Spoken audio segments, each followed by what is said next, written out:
Hi, this is Mrs. Nelson. We're going to be looking at subtracting decimal numbers. The objective says I can represent decimal number subtraction with place value discs. The reason why I want to use place value discs in a place value table is so that we can see what that subtraction looks like. We can represent it with actual objects, these discs. So it says show 5 and 6/10 minus 1 and 9/10. So I'm going to represent 5 and 6/10 in my table.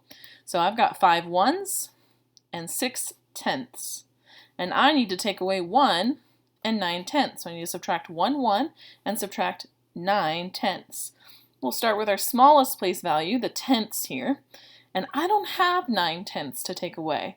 So I need to regroup. I need to decompose one of these ones. 1 is always equal to 10/10. So I'm going to take one of those ones and I'm going to decompose it and turn it into 10/10. So that 1 that was here is now 10/10. So now I have a total of 16/10. So I can easily take 9 of those tenths away.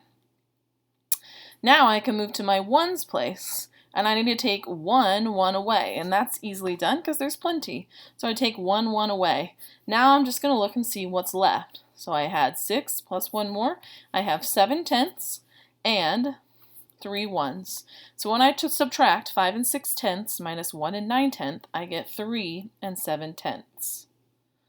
Let's do another one. Let's do 8 and 23/100, excuse me, that's 8 and 23/100 minus 5 and 76/100 using place value discs. So I'm going to represent 8 and 23/100. So I have 8 ones, 2 tenths, and 3 hundredths. And I need to take away 5 ones, 7 tenths, and 6 hundredths. So looking at my hundredths place, I don't have 6 hundredths to take away. So I'm going to come over here to the tenths place, and I'm going to take one of these tenths and decompose it into 10 hundredths. 1/10 is always equal to 10 hundredths. So now I have more than 6 that I can take away. So I'm going to take away 6 of those, leaving 4 plus 3 behind. And now I'll move to my tenths place. So I have 1/10, but I need to take away 7. And that's not going to work. So I'm going to come over here to the ones, and I'm going to borrow one of these ones and decompose it into 10/10. 1 is always equal to 10/10. Now I have 11/10, and I can easily take 7/10 away. So I'm going to subtract those 7/10, leaving 3 and 1 behind.